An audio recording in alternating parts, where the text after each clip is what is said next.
Oi gente, esse vídeo é parte 2 relatando a minha cirurgia de mama acessória, o meu pós-operatório. Quem não assistiu a parte 1, eu recomendo que assista. Eu vou deixar fixado nos comentários para você entender tudinho o que é mama acessória, como é que era antes. Eu vou também mostrar como é que tá agora. Gente, faz tanto tempo, a intenção era gravar um mês após. Porém, eu tive um pós-operatório bem feio. Eu vou deixar umas fotos de como eu fiquei no meu pós-operatório. Fiz bastante registros com foto e eu acho que eu vou ter bastante coisa para contar. Provavelmente vai ser um vídeo bem extenso. Eu já tô indo pro meu 5º mês de pós-operatório e aconteceu muita coisa, então senta que lá vem história. Eu tive até que pegar um papel para escrever um pouquinho o resumo para não esquecer de contar nada. Mesmo assim, talvez é capaz que eu esqueça do mesmo jeito. Então, gente, como é que foi no dia da minha cirurgia? A minha internação estava marcada para 5h30. 5h20 eu cheguei lá, cheguei uns 10 minutinhos antes, fui de jejum de 8 horas de água e comida. Chegando lá, assinei termo de consentimento que tem que assinar, preenchi formulário do hospital, fiz todos esses trâmites que tem que fazer antes de operar. E eu acabei sendo chamada umas 6 horas para ir para a sala de internação, mas de fato eu só fui operar às 10 da manhã. Chegou a anestesista, conversou um pouquinho comigo, perguntou sobre as minhas alergias, assinalou o formulário dela, com todas essas informações, que também é muito importante. Anestesia é um negócio muito sério, então realmente procure saber se você tem alergia a alguma coisa, porque é uma informação importante. A anestesia é seríssimo, então tem que saber de todas essas coisas. Conversando com ela, ela me informou que o tipo de anestesia que ela iria aplicar em mim era anestesia local com sedação. Gente, tem muita variação. Podem assistir outros relatos que teve gente que tomou só local. Enfim, eu tomei anestesia local com sedação. Ou seja, com sedação eu operei dormindo, inconsciente de tudo. Apaguei. Eu não senti, não vi nada. E foi uma coisa bem rápida. Eu acho que eu peguei no sono bem rápido. Eu não tenho muita noção de tempo, quanto tempo eu demorei pra cair no sono, mas eu acredito que tenha sido bem rápido. Eu cheguei lá, elas amarraram meus braços assim, botaram aqueles eletrodos para acompanhar meus batimentos, enxertou a anestesia na minha veia, e eu acho que eu devo ter dormido, chuto que eu devo ter dormido em 5, 10 minutos. Eu acho também que pegou rápido porque eu estava sem dormir. No dia da cirurgia eu não dormi nada, eu fui completamente virada para lá, então eu já estava bem cansada. Então provavelmente eu acho que eu dormi uns 5 minutos. A equipe da doutora era toda de mulheres, a minha médica era mulher, a anestesista era mulher e a instrumentadora era mulher, a equipe tinha mulheres. E a única coisa que eu me lembro de quando eu voltei para a enfermaria é de estar sentindo muito frio. Eu não estava sentindo dor nenhuma, só frio mesmo. E assim, é a minha primeira experiência fora de mim. Então eu achei engraçado, porque quando eu voltei na verdade, não achei engraçado, eu achei horrível. Quando eu voltei pro quarto, a sensação é que minha cabeça estava flutuando. É uma sensação horrível de tontura e que você está fora do seu corpo. É muito estranho, eu achei uma sensação horrível. Essa sensação de troca de anestesia. Fazer um movimento simples de rosto, por exemplo, eu fazia assim, para falar com o meu acompanhante. O Enzo que foi de acompanhante comigo, né? Aí eu fazia assim para falar com ele. Esse simples movimento de virar o rosto estava sendo normal, rápido, mas assistia isso em slow motion, né? Aquela coisa bem lenta, assim, tipo, horrível, horrível a sensação. Tudo era uma lentidão, cada movimento era uma lentidão para aquilo acontecer, pelo menos na minha visão e na minha cabeça. Gente, eu não tô contando isso para desmotivar ninguém, não. É um relato, mas como bate-papo mesmo. Não quero desmotivar ninguém a fazer cirurgia pelo meu relato, tá, gente? Sem falar que eu estava falando um monte de bobagem, né? Eu só falava abobrinha. A primeira coisa, quando eu abri os olhos, me levaram pro quarto, a primeira coisa que eu falei, ainda bem que eu tô viva. Aí foi só ladeira abaixo, só falei mais abobrinha ainda. Só coisa sem nexo. E outra coisa também, eu fiquei muito enjoada, gente. Eu tava muito enjoada. A doutora, quando ela voltou pra enfermaria, ela falou que eu poderia receber alta no mesmo dia. Era só me sentir bem. Eu voltei pra casa no final da tarde, quase de noite, porque realmente eu não estava me sentindo bem para voltar para casa. Eu estava muito enjoada, muito tonta, muito cambaleando. Eu ia pro banheiro cambaleando, voltava cambaleando, muito enjoada de não conseguir comer. Tanto é que a enfermeira injetou na minha veia Dramin para ver se eu melhorava um pouco do enjoo. E um outro remédio que eu não vou lembrar agora o nome. Inclinava um pouquinho a cama, já via tudo girar, já ficava enjoada com vontade de vomitar, a pressão baixava. Sentia aquele calor de suar frio no corpo, então eu fiquei bem enjoada. Não era bom voltar desse jeito, eu acabei ficando mais tempo lá. Ainda nessa parte sobre o hospital, eu gostaria de entrar no assunto como é que foi a minha experiência com o hospital. O Hospital São Bernardo do Grupo Hospital Casa, na Barra da Tijuca, aqui no Rio de Janeiro. E eu não gostei muito do hospital, não. Os funcionários, as enfermeiras que me atenderam foram muito gentis comigo, mas o hospital em si eu achei muito desorganizado. A impressão que eu tinha é que eles queriam se livrar logo dos pacientes. A doutora assinou a minha alta às 2 horas, eu acabei indo embora umas 6h30, mas parecia que a todo tempo eles queriam que eu ficasse logo boa pra ir embora. E outra coisa também é que me deixaram naquela parte da ala, da enfermaria. E eu queria muito ter ido pro quarto pós-cirurgia, porque é mais confortável. O meu acompanhante também estava sem dormir, assim como eu, então estava cansado. E no caso só tinha a maca, né? Só tinha a cama do paciente e um banquinho do lado. Então ele teve que passar a manhã toda naquele banquinho lá sentado, era muito desconfortável. Não tinha televisão. Eu queria muito ter ido pro quarto, até porque o meu plano, ele abrange de ter direito ao quarto. Então eu acho que eu não estava querendo muito ficar no quarto depois da cirurgia, principalmente porque eu ia embora no mesmo dia. E, enfim, sempre enrolando. Falava, ai, tá liberando, ai, estão limpando, depois vão te levar. E mentira, só tava enrolando mesmo. Esperando tá a hora de eu me sentir melhor pra eu sair de lá. E além dessa questão da acomodação, aquela parte da ala da enfermaria é uma área muito barulhenta. Tinha um celular infernal, meu Deus. O celular não parava de tocar. O tempo todo eu despertava com o celular tocando direto. E ninguém atendia aquele celular. Ou seja, foi um descanso horrível. Por isso, talvez que eu não descansei completamente meu corpo e demorou tanto para melhorar. A gente conversando o tempo todo alto. Então, pronto, eu acho que agora eu já posso encerrar essa parte do dia do hospital e da cirurgia. Gente, eu vou mostrar as fotos da minha cicatriz, do meu pós-operatório, ainda quando eu estava ainda bem machucada, né, recém-operada. Mas eu quero deixar claro que talvez o YouTube entenda como um vídeo impróprio. Vai um pouco contra as diretrizes, mostrar gente machucada, cicatriz aberta, essas coisas todas. Então eu já deixo aqui, logo antes de mostrar, avisado. Se você é uma pessoa sensível a ver machucado, ver cicatriz, não assista, tá, gente? Aqui no canal tem vários vídeos de perfumaria, vídeos de favoritos, vídeos que eu mostro cosméticos. Vão assistir outras coisas. Isso aqui é pra quem realmente quer ver, porque daqui pra frente eu vou mostrar essa parte. Se o YouTube considerar esse vídeo como um conteúdo impróprio, provavelmente eu vou perder a monetização desse vídeo. Mas tudo bem perder a monetização desse vídeo específico, porque eu quero compartilhar informação aqui. Esse vídeo é para compartilhar informação. Tudo bem se não monetizar esse. Tem outros que para monetizar. E para o pessoal que vai assistir, eu queria dizer que cicatrização e pós-operatório não é igual uma receita de bolo. Não é porque o meu ficou assim que o seu vai ficar assim também. Cada pessoa reage, se recupera de uma maneira, tem uma cicatrização diferente. Só quero compartilhar a minha experiência, porque eu acho que esse tema falta um pouco de conteúdo, falta um pouco mais de relatos em relação a esse tipo de cirurgia. Então bora lá, gente. Chega aqui por perto para eu usar essa tela branca como painel.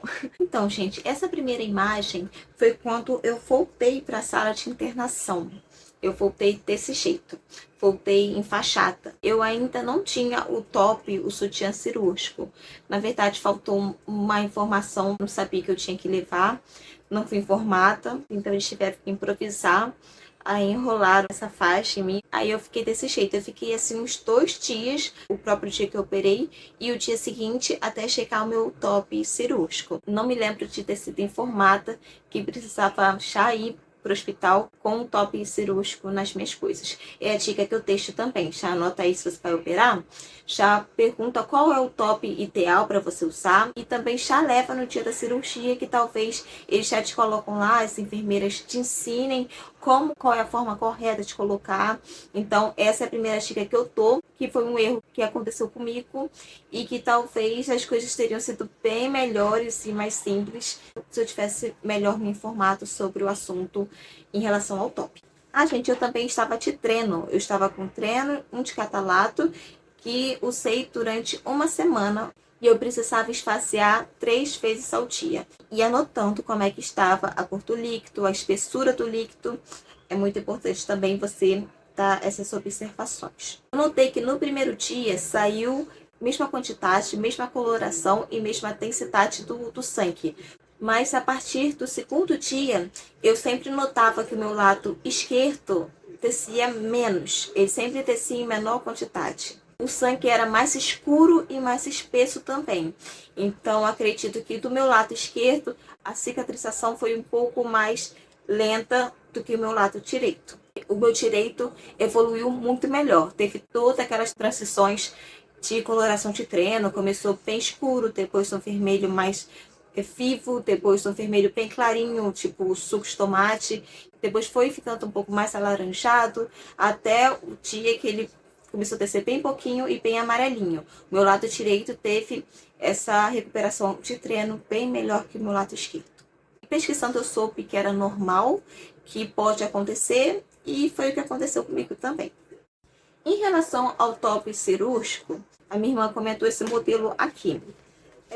Eu, hoje em dia, eu não sei se esse era o melhor modelo para o meu tipo de cirurgia.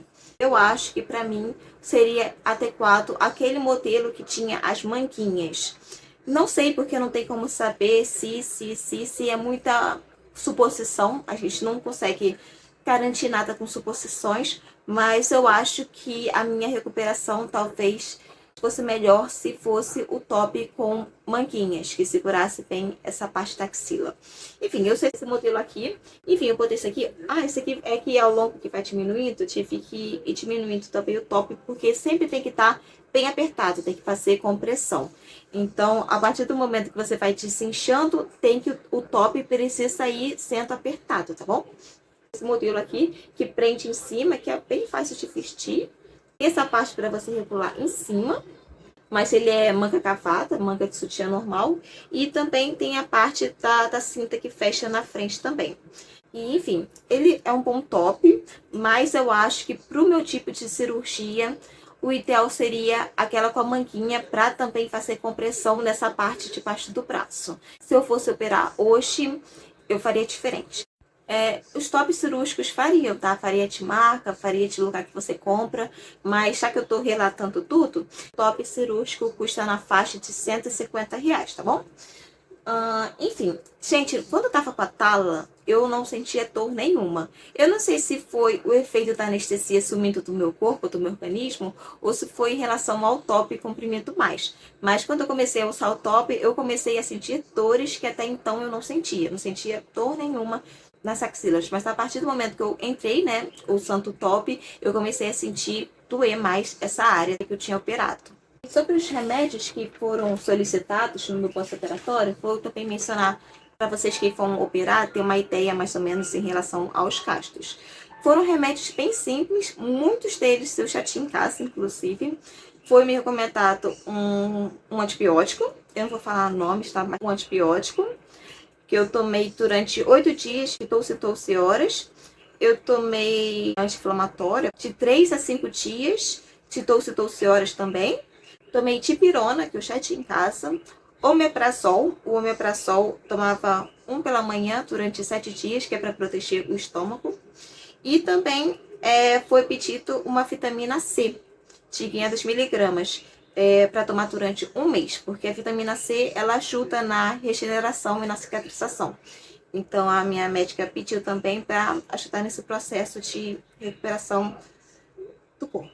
E ela também deu algumas recomendações em relação ao curativo. Passar casca em volta dos treinos, álcool 70, micropore, nepacetim, esfacear os treinos, usar a cinta por 24 horas por dia, não molhar o curativo no banho, não dormir toda noite do mesmo lado da cama. No caso, eu só dormia reta, que eu morria de medo. Até porque quando eu virava pro lado, doía muito.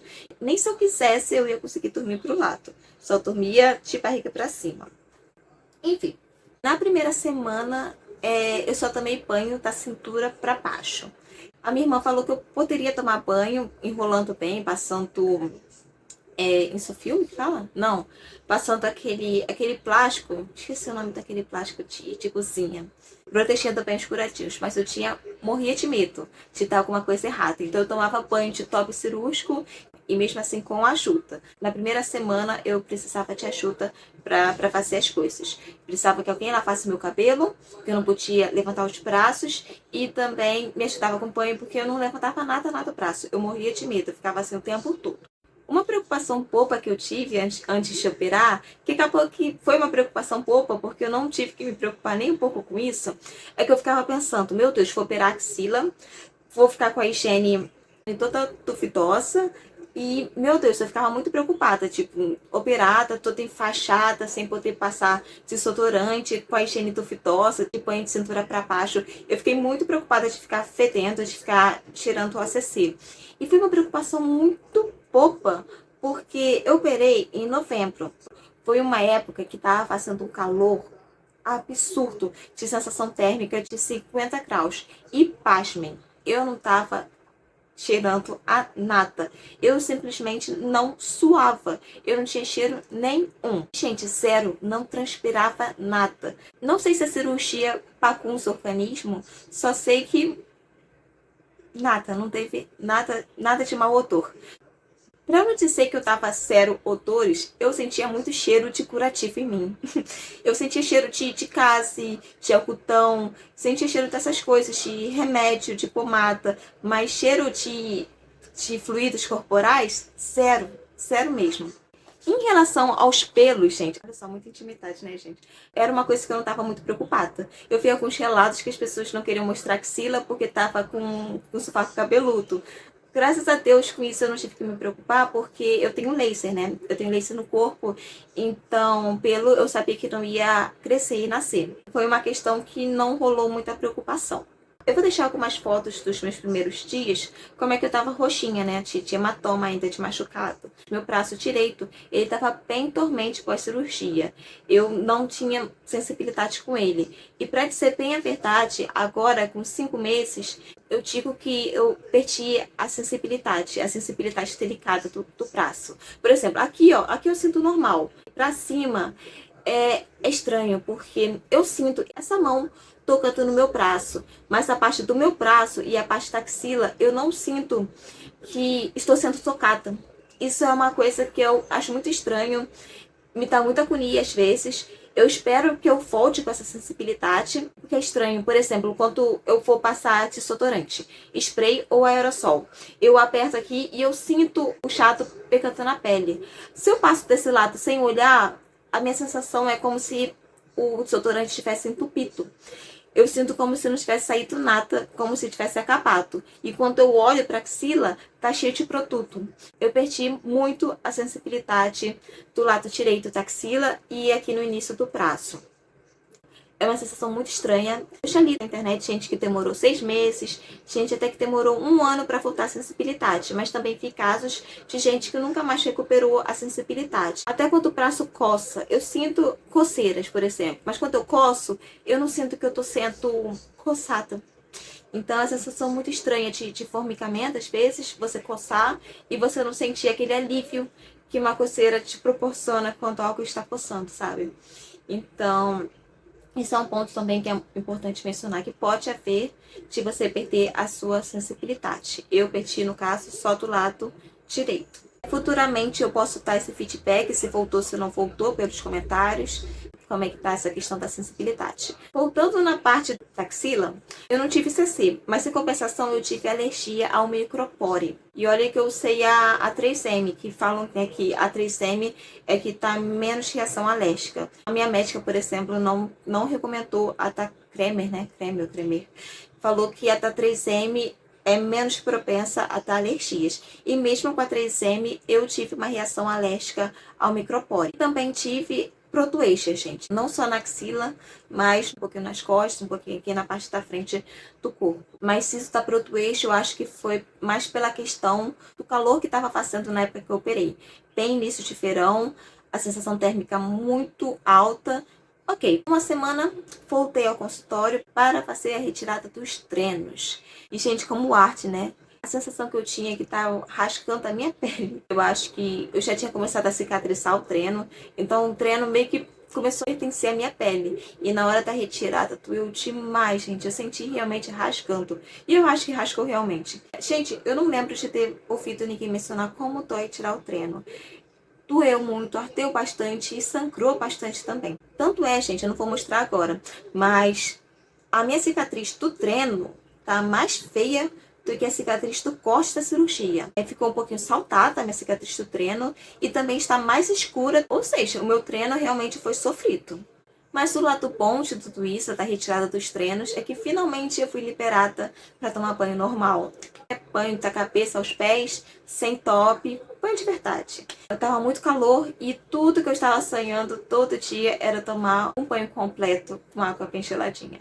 Então, por esse lado, foi muito bom a retirada dos treinos. Só que, lá vem o problema. No dia que ela foi retirar os treinos, também foi o dia que ela foi fazer a vistoria, como é que o meu corpo tinha se recuperado nos primeiros dias. E eu não tinha visto na frente do espelho como é que tava. Eu tentava ao máximo tirar o top. Eu só abria quando eu estava deitada para fazer a limpeza, alguém fazia para mim, me ajudava. E fechava, mas eu não ficava em pé vendo a cirurgia. Eu nunca levantava sem top para ter visto como é que estava. Quando eu tirei a roupa, eu fui com uma roupa de botão, para não precisar tirar, que eu não conseguia levantar os braços, né? E a médica olhou e falou assim, o top tá colocado errado.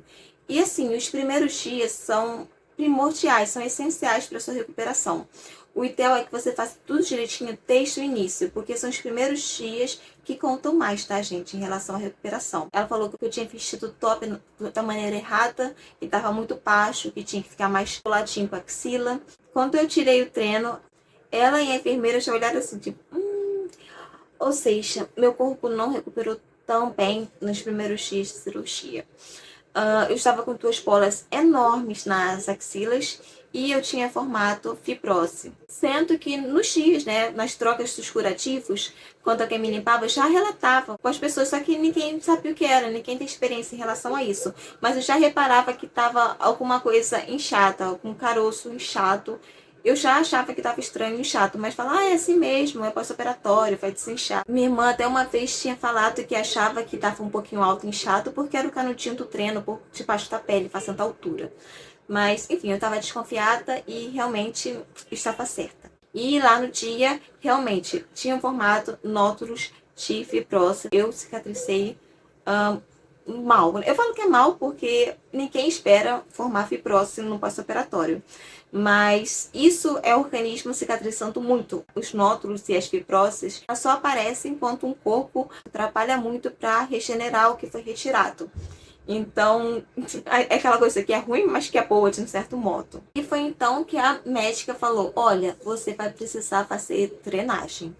E logo no dia seguinte, após a retirada dos treinos, eu comecei a fazer sessões de drenagem.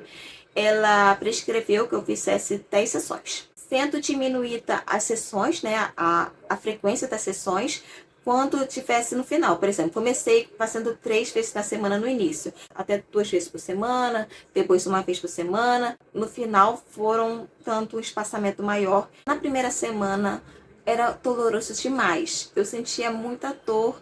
Era uma dor assim que dava vontade de chorar. Ela massageava e eu sentia uma dor imensa. Doía muito as primeiras sessões, mas era uma dor que depois quando eu saía de lá, depois que eu saía da maca, eu sentia realmente o alívio. Eu conseguia mexer os braços, coisa que antes da sessão eu ficava assim, realmente muita dor, eu não conseguia nem levantar os braços.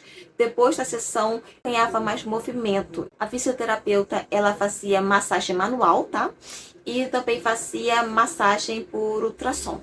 Ela passava um aparelho de ultrassom e essa que era a minha drenagem. Ela fazia nessa região dos braços, mas no final ela também espalhava. Fazia um pouco na minha barriga e um pouco na perna. Ela falava que era importante treinar tudo, mas lógico com foco onde era o problema.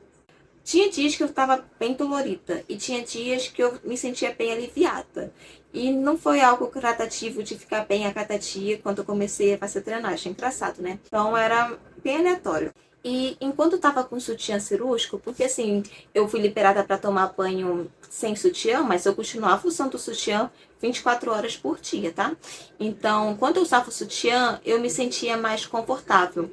Quando eu tirava o sutiã, eu tinha um sentimento de muito peso nas axilas, sabe? Eu andava até curvada, eu sentia literalmente uma sensação de que tava pesado, tinha pedras aqui, que tava me fazendo ficar pesada e curvada. E ao longo do tempo que eu fui fazendo a drenagem, eu acho que muitas de vocês que já fizeram drenagem de pós-operatório vão poder entender esse sentimento. Lógico que eu fazia com muita esperança de que estava melhorando, mas ao mesmo tempo eu não acreditava muito naquilo, porque eu não via a melhora gradativa. Eu ficava assim, gente, não é possível que vai resolver alguma coisa. Não tá melhorando, não tá melhorando. Eu tô sentindo alívio em relação à dor, mas é muito efeito Cinderela. Passa algumas horas, eu sinto aquela dor toda de novo.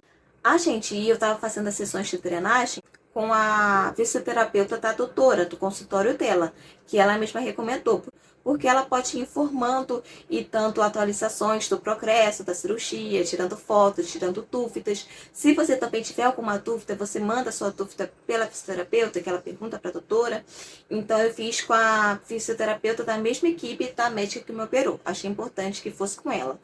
E olha que teve que pagar por fora. Se eu fizesse por plano, talvez o plano iria cobrir. E foi 1.500. Depende da área do corpo que você tá fazendo a massagem, depende do número de sessões que você vai precisar fazer. Eu paguei 1.500 por 10 sessões de drenagem.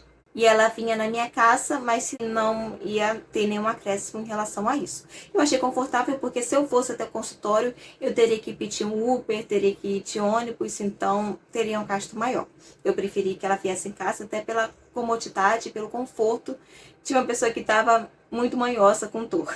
Aí você vai me perguntar, Marcelo, você acha que valeu a pena? Olha, eu não sei como é que estaria hoje em dia caso eu não tivesse feito. Foi recomendado e é lógico que eu queria ter uma recuperação boa, eu queria que tudo desse certo, então lógico que eu fiz e eu acho que eu não me arrependo. Porém, fica uma coisa aqui, sabe, no braço direito ainda. E eu acho que a fibrose diminuiu, mas eu acho que mais aconteceu foi desinchar. Eu fico pensando, será que eu não tivesse feito, o meu corpo ia sair os roxinhos da mesma forma? Ia desinchar de maneira natural? Porque é normal, é natural um corpo machucado e se recuperando e cicatrizando sozinho. Mas, enfim, sobrou coisa ali que eu relatei quando terminou as sessões, quando eu tive o último encontro com a médica. E ela falou, isso daí é que você tem que massagear em casa. Você tem que continuar em casa, massageando sozinha, treinando e continuando que faz sair. E assim, gente, eu sempre cuidei direitinho, eu passava óleo de girassol, massageava, e mesmo assim não saiu 100%. Sobrou coisa ali. Então, mas enfim, ajudou muito. Eu faria de novo, se fosse hoje em dia, eu faria de novo sim. Mas essa coisa de que tira a fibrose, eu já não concordo muito. Melhora. Agora, sumir 100% não. Melhorou também muito a questão do seroma. Tanto é que massageando, muitas vezes ela massageando, saía líquido no meu furo do treino. Então, realmente, eu tinha ainda muito seroma na área. O corpo ainda estava bem inflamado, bem machucado da cirurgia. E tudo isso também contribui e a massagem ajuda sim bastante. Mas a fibrose em si ainda tem. Eu ainda sinto o caroço. Menor, mas ainda tem sim. E também foi informado que a minha pele ainda ia colar mais no braço. E talvez colando, ia para trás a fibrose, ia ficar tudo bonitinho no lugar. Então, ainda tô na esperança, ainda tô no tempo de tudo isso acontecer. Eu acho que dentro de um ano eu já devo ter o meu resultado definitivo. Gente, eu anotei aqui que eu tive que olhar nas fotos, porque senão eu não ia saber de cabeça. Mas eu comecei a minha sessão de treinagem no 9º dia pós-operada e a minha última sessão aconteceu dia 27 de dezembro. Então, levou assim um pouco mais de um mês. E durante as sessões de treinagem, aquela coisa, o corpo foi desinchando, foi precisando apertar, ajustar o top. E também ela me recomendou que eu fizesse... Isso aqui são almofadinhas feitas com case. Com case? É aquela tala grandona, sabe? E começou dobradinho em 2 e com o tempo ela foi aumentando, até chegar nisso daqui.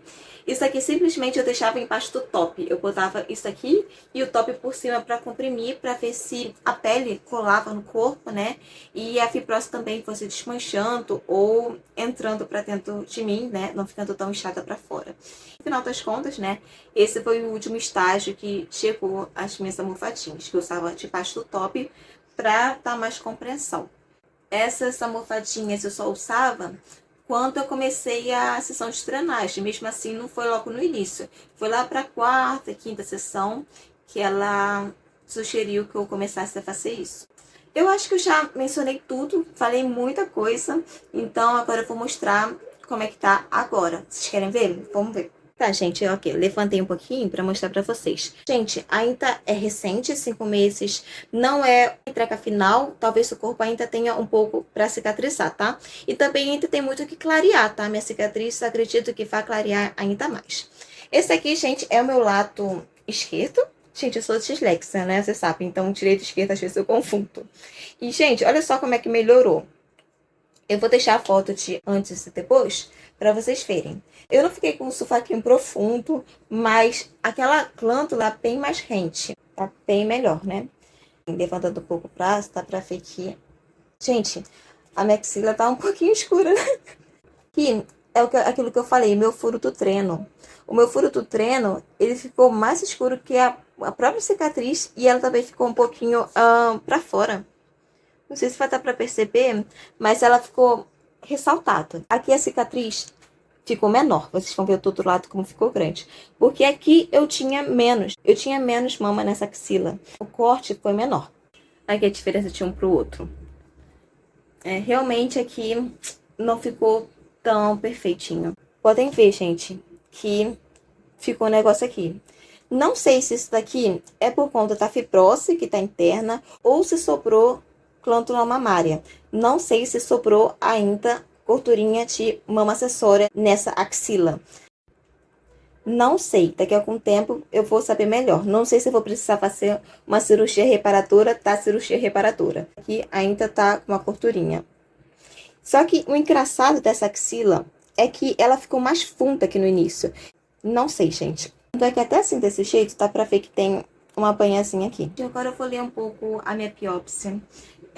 Normalmente, o próprio hospital, a própria equipe da médica, chamanta logo depois da cirurgia, os tecidos, tudo que foi retirado, eles chamantam para biópsia. Muita gente não sabe, mas podem pedir. É só entrar em contato com o hospital, vocês pedem a biópsia, eles mandam por e-mail. E eu pedi até porque eu ia gravar esse vídeo, eu queria saber a quantidade e também em relação à biópsia, se foi encontrada alguma coisa preocupante. Enfim, aqui na minha biópsia, essa aqui é a mama direita, que essa daqui, que foi da cicatriz maior, que sobrou um pouquinho, enfim. Aqui fala, segmentos mamários irregulares, tinha 95 gramas o conjunto, né? O conjunto do que foi retirado do lado direito. Medindo 8 vezes 6,5 vezes 2 centímetros. Gente, isso é muito, tá? 95 gramas de glândula mamária axilar é muita coisa. Já minha mama esquerda, conjunto deu 21 gramas, para vocês verem a diferença. De um lado eu tinha 21 gramas e do outro eu tinha 95, quase 100 gramas, gente, muita coisa. Aí eu media 5 vezes 3,5 e 1 centímetro, bem menorzinho, tá? Eu vou deixar aqui print para vocês entenderem como é que é. Muita gente não sabe que os tecidos retirados vão para o laboratório para biópsia, mas fica aí a dica, é importante você pegar o resultado, você pedir para o hospital, não é só saber tamanho e peso. Tem outras informações que são de extrema importância a gente tomar consciência e investigar também, tá bom? E se tem uma coisa que eu me arrependo em relação a essa cirurgia, foi em não ter me informado melhor em relação ao toque cirúrgico. Como se veste, qual seria o ideal. Que eu acho, eu tenho esse sentimento que se eu tivesse feito isso correto desde o primeiro dia, talvez a minha recuperação tivesse sido melhor. Então, a dica que eu dou para quem vai operar é procura saber qual é o top ideal para o tipo da sua cirurgia e pergunta como é que coloca, como é que você vai ter que usar, se o tamanho tá certo, se tá apertado o suficiente, porque sim, tem que ser apertado. No início eu não estava tão apertado, chamou minha atenção isso no dia que tá retirado dos treinos, falou assim, tá frouxo isso daqui, você tem que apertar mais.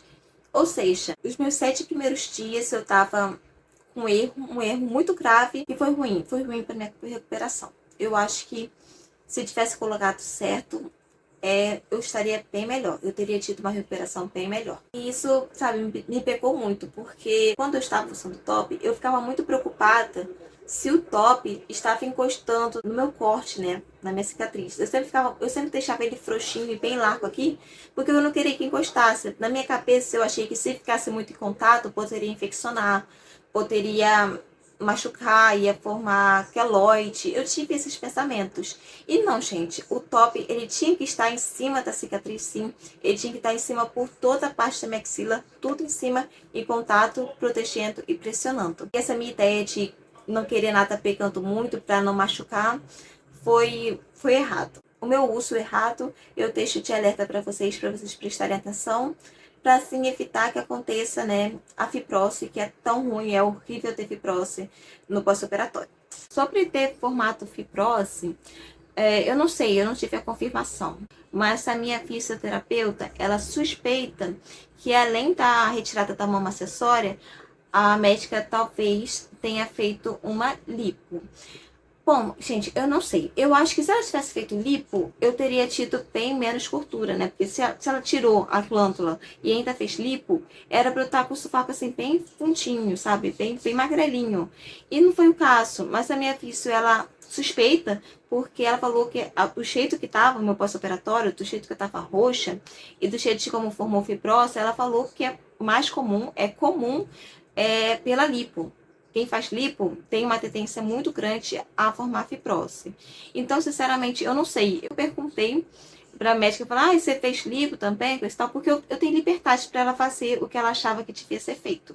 Eu entreguei realmente para ela, você que é profissional, faz o que você acha que precisa fazer. Ela só respondeu, era muita coisa, eu tirei em blocos. Mas não falou assim, enfim, fiz lipo, não fiz lipo. Então, sinceramente, eu não sei. Agora, gente, outra questão também. Eu informei no primeiro vídeo que eu ia precisar fazer pagamento para a equipe da doutora, que o plano não cobria, mas no caso que eu deveria pegar a nota fiscal, né, o comprovante, o recibo, e pedir pelo meu convênio o reembolso. Mencionei também que o meu convênio, meu plano de saúde é Unimed Rio, e assim, passou 5 meses e eu ainda estou esperando esse reembolso. Normalmente o pagamento é dentro de 30 dias, só que eu tive a falta de sorte de pegar um período muito ruim da Unimed. A Unimed foi vendida, então eu tô quase brigando para receber esse reembolso dos pagamentos. Eu tô tendo dificuldade. Não queria processar, porque tudo isso é muito trabalhoso, mas infelizmente, se eu não receber, eu vou ter que abrir com uma ação para receber esse reembolso. É uma questão chata, mas que não é culpa da cirurgia, é problema do meu convênio mesmo. E é isso, gente. Foi para finalizar essa questão do reembolso, porque talvez você esteja passando por isso também, pode ficar preocupada. É normal, tá, gente? Você com recibo, você pode pedir reembolso, você tem o seu dinheiro ressarcido. No caso, tá se prolongando esses 5 meses, mas eu vou correr atrás porque é um direito meu. Já abri a reclamação na ANS e se não der certo também, processo, enfim, vai dar certo, é direito nosso, tá bom? Mas eu quis informar aqui, caso você esteja passando por isso também, ou então se você passou por isso e quiser relatar como é que foi sua experiência, eu vou gostar muito de saber, eu vou gostar muito de ler. Eu espero que não tenha ficado nenhuma dúvida, mas caso tenha ficado, escreve nos comentários que vai ser um prazer poder ajudar. E eu peço para vocês avaliarem o vídeo, clicando no gostei. Se você gosta de assuntos de perfumaria, se inscreva aqui no canal, que aqui a gente traz conteúdos falando de cosméticos, de perfumes. Aqui a gente gosta de falar de tudo que é cheiroso, tá bom? Um beijo grande, tchau e até o próximo vídeo.